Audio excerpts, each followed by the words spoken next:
நண்பர்களை நீங்கள் பார்த்து கொண்டு இருப்பது உங்கள் கௌசிகா ரிவ்யூ. சரி வாங்க வீடியோக்குள்ளே போய் என்னென்ன நடக்க போகுது அப்படின்ற இன்ட்ரெஸ்டிங்கான விஷயத்தை தான் நீங்கள் இந்த வீடியோவில் பார்த்து தெரிஞ்சுக்க போகிறீங்க. இப்போ எதை பற்றி நம்ம பேச வந்திருக்கோம் அப்படின்னு சொல்லிட்டு பார்த்தீங்கன்னா, நம்ம மல்லி இருக்காங்களா, அவங்க வந்து ஹாஸ்பிட்டலில் போனாங்க. ஹாஸ்பிட்டலில் போனதோட மட்டும் இல்லாமல் வெண்பாவுக்கு இது அடிக்கடி நடக்கிறத பார்த்து நம்ம டாக்டர் ஒன்றே ஒன்றா சொல்லிடுறாங்க, இதோ பாருமா நான் படித்து சொல்லிட்டேன், நீங்கள் இதுக்கு மாதிரி கேட்குற மாதிரி தெரியல, ஸ்கூல் அனுப்பத்தை விட்டுருங்கன்னு சொல்லிட்டு சொன்னேன். ஆனால் நீங்கள் திரும்ப ஸ்கூலுக்கு அனுப்பிச்சிருக்கீங்க. இப்போ நீங்கள் பண்ண வேண்டியது ஒன்றே ஒன்று தான், இனிமேல் வெண்பா ஸ்கூலுக்கும் போக முடியாது, ஹாஸ்பிட்டலில் தான் இருந்தாலும் வீட்டுக்கு வர முடியாது, ஹாஸ்பிட்டலே ஒரு மாதம் ட்ரீட்மெண்ட் எடுத்தால் மட்டும்தான் வெண்பாவோட உயிரை காப்பாற்ற முடியும் அப்படின்னு சொல்லிட்டு சொல்லிடுறாங்க.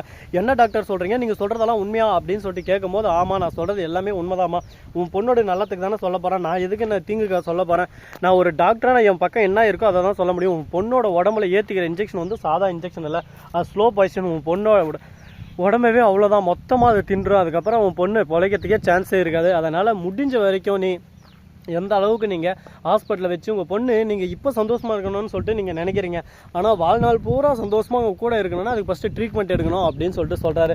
எங்களை மன்னிச்சிருங்க டாக்டர், இனிமேல் நாங்கள் கரெக்டாக ட்ரீட்மெண்ட் எடுத்துக்கிறோம், நாங்கள் பண்ண தப்பு தான் அப்படின்னு சொல்லிட்டு மன்னிப்பு கேட்டு வெண்பாவை அட்மிட் பண்ணுறாங்க. வெண்பாவுக்கு இதில் உடன்பாடே இல்லை, நான் முடியாதுன்றாங்க. இதோ பார் வெண்பா, இதுக்கு மேலே அப்பா அம்மா என்ன சொல்கிறாங்களோ அதை தான் கேட்கணும். மல்லி ஒரே வார்த்தை சொல்லிடுறாங்க, நீ வெண்பா ட்ரீட்மெண்ட் எடுத்துக்கலைன்னா அடுத்த செகண்ட் அம்மா இனிமேல் இந்த வீட்டிலே இருக்க மாட்டேன், என்னால் தான் நீ இந்த அளவுக்கு ஒரு பக்கம் கஷ்டப்பட்டுன்னு இருக்க, இந்த ஸ்ட்ரகிள் ஹேண்டில் பண்ணிருக்கா அப்படின்ற எல்லாரும் ஒரு பக்கம் பேசிட்டு இருக்காங்க. இது எல்லாமே இல்லை, இதுக்கப்புறம் நீ இதில் ரெக்கவர் ஆகிட்டு வந்து ரன்னிங் ரேஸில் கலந்துக்கிட்டு நீ ஜெயிச்சு எங்கள் அம்மாவால் தான் என் வாழ்க்கையே பிரைட்டாக இருக்குது, ஃபியூச்சரே நல்லா இருக்குது அப்படின்னு சொல்லிட்டு நீ எல்லாருக்கிட்டையும் சொல்லணும், அதுக்காக நான் காத்துன்னு இருக்கேன், அது நடந்தே தீரணும் அப்படின்னு சொல்லிட்டு வேண்டுகோள் எடுக்கிறாங்க நம்ம மல்லி. இதை கேட்டால் நம்ம வெண்பா இருந்து சரி ஓகே அப்படின்னு சொல்லிட்டு டாக்டர்கிட்ட அங்கே வந்து ட்ரீட்மெண்ட் எடுக்கிறதுக்கு சம்மதம் தெரிவிக்கிறாங்க. அதே சமயத்தில் நம்ம விஜய் இருந்தாலும் சோகத்திலே இருக்கிற, ஐயோ என் பொண்ணு வாழ்க்கை இந்த மாதிரி ஒரு நிலமல நரகத்தில் தள்ளப்பட்டுருச்சு, என் பொண்ணு எப்படி இருந்தா சந்தோஷமாக இருந்தா, இந்த மல்லி என் வாழ்க்கையில் வந்தால் எல்லாமே குட்டிச்சேவராயிடுச்சு, இனிமேல் என் பொண்ணை காப்பாற்றவே முடியாதா, கடவுளே ஏன்பா உனக்கு கருணையே இல்லையா அப்படின்னு சொல்லிட்டு கடவுளை பார்த்து திட்டின்னு இருக்காங்க.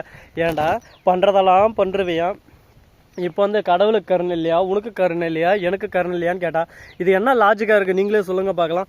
தீனால் சுட்டம் புண் உள்ளாரும் உள்ளாராதே நாவினால் சுட்டவடு, அந்த மாதிரி தான் எங்க இருக்கிறது எல்லாமே இருக்குங்க. ஒரு பக்கம் நம்ம விஜய் பேசுகிற வரைக்கும் நல்லா வாய்க்கு வந்தபடி நம்ம மல்லியை கழுவி ஊற்ற ஆரம்பிச்சிடறாங்க. லாஸ்ட்டில் மல்லி நான் பேசுனதெல்லாம் மனசில் வச்சுக்காத, எல்லாமே நம்ம நல்லதுக்காக தான் பேசணும் அப்படின்னு சொல்லிட்டு சொன்னால் அந்த வருத்தம் வந்து போயிருமா சொல்லுங்கள் பார்க்கலாம். கண்டிப்பாக போகாது. என்னங்க பண்ணுறது, எல்லாமே விஜய் ஒரு ஆதங்கத்தில் பேசுகிறான்னு சொல்லிட்டு சொல்கிறாங்க. ஆனால் விஜய் பேசுறது தப்புன்னு சொல்லிட்டு நான் சொல்லலை, ஆனால் அதை ஒரு டைம் பேசலாம், ஒரு டைம் பேசுகிற விஷயத்தவே ஓராறு டைம் சொல்லி காட்டுற போது தான் அந்த மனசு எந்த அளவுக்கு வெளிக்கும் நம்ம மல்லிக்கு. அது மட்டும் இல்லாமல் மல்லி நான் வேணுமனா பண்ணாங்க, தான் பொண்ணு எல்லாரும் மாதிரி நல்லா இருக்கணும், தான் பொண்ணு எல்லாரும் மாதிரி ஜெயிச்சு காட்டணும், எல்லாருன்றதோட தான் பொண்ணு எல்லாத்திலும் ஆசைப்பட்டதில் ஜெயிச்சு நிலைச்சு நிற்கணும் அப்படின்னு சொல்லிட்டு ஆசைப்பட்டு ஒரு தாயாக அந்த இடத்துல என்ன முடிவு எடுப்பாங்களோ அதுதான் நம்ம மல்லியை எடுத்தாங்க. இதே இந்த நார்மலாக சித்தி கொடுமை பண்ணுறவங்கிறாங்களே அவங்களாம் வந்திருந்தா இது என்ன சொல்லியிருப்பாங்க, வேணாம் அப்பா சொல்லிட்டாரு இல்லை, நீ எந்த கதையை போனால் எனக்கு என்ன, உனக்கு பிடிச்சிருந்தாலும் பிடிக்கலாம், நீ கலந்துக்கிறதுல கூடாது அப்படின்னு சொல்லிட்டு நோ சொல்லிட்டு இருப்பாங்க ஒரே வார்த்தை. ஆனால் நம்ம மல்லி அப்படி சொன்னாங்களா, நெவர்.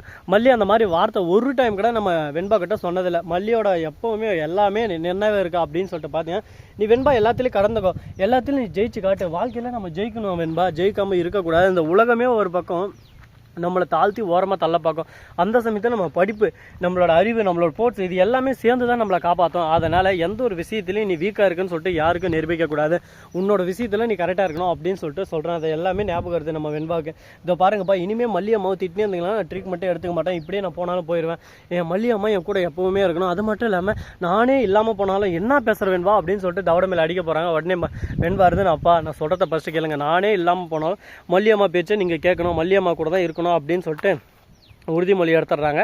அதுக்கப்புறம் நம்ம டாக்டர் வந்து ஒரு பக்கம் வந்து, வெண்பா இந்த மாதிரி அடிக்கடி நீங்கள் அதிகமாக பேசுறது, உணர்ச்சி விட்டு பேசுறது, இந்த மாதிரி எல்லாம் வச்சுக்கூடாது, கொஞ்சம் ரிலாக்ஸாக இருங்க அப்படின்னு சொல்லிட்டு ஆறுதல் சொல்லியிருக்காங்க. அந்த ஆறுதலை கேட்டு நம்ம வெண்பா ஒரு பக்கம் என்ன பேசுறது ஏது பேசுறதுன்னு சொல்லிட்டு தெரியாமல் சரி ஓகே எல்லாரும் ஆளுக்கு ஒரு பக்கம் அவங்களோட கருத்தை தெரிவிக்கிறாங்க. இந்த மாதிரி ஒரு தருணத்தில் நம்ம எதுவுமே பேச முடியாது அப்படின்னு சொல்லிட்டு மூடிக்கிட்டு சாத்திக்கிட்டு போ மூடிக்கிட்டு அப்படி தான் ஒரு பக்கம் இருக்குது. என்னங்க பண்ணுறது, சரி ஓகே இந்த மாதிரி தான் கஷ்டங்கள் நஷ்டங்கள் துக்கங்கள் நம்ம வாழ்க்கையில் வருது. அங்கே ஒருத்தர் பார்த்தீங்களாங்க, அவனோட ஆள் எம்எல் தான், அவனோட ஆளோட நேம் வந்து ஸ்டார்ட் ஆகும். அவன் ஆள் வந்து அவங்ககிட்ட பேசலையாம், ஏன் பேசலை எதுக்காக பேசலை அப்படின்னு சொல்லிட்டு பார்த்தீங்கன்னா, அவங்களுக்கு கல்யாணம் ஆகி வேறு வாழ்க்கை பார்த்துன்னு போயிடுச்சு. அப்பயும் இவங்க கூட பேசணுமா கல்யாணம் ஆன பின்னாடியும் பார்த்தீங்களா, அதுதான் ட்ரூ லவ்ன்றதான் அவரை பொறுத்த வரைக்கும். அந்த ட்ரூ லவ்வுக்காக பார்த்தீங்களா எப்பவுமே இந்த இடத்துல தான் இது ஃபஸ்ட் டைம் வந்து அவன் மீட் பண்ணான். அதனால் இந்த டைம் ஆச்சுன்னா சரி கரெக்டாக 4 மணி 4:30 இந்த இடத்துல டெய்லியும் உட்காந்து வந்து 1 மணி நேரம் ஃபீல் பண்ணி அழுந்துருந்தான் இங்கேருந்து கிளம்புவான்.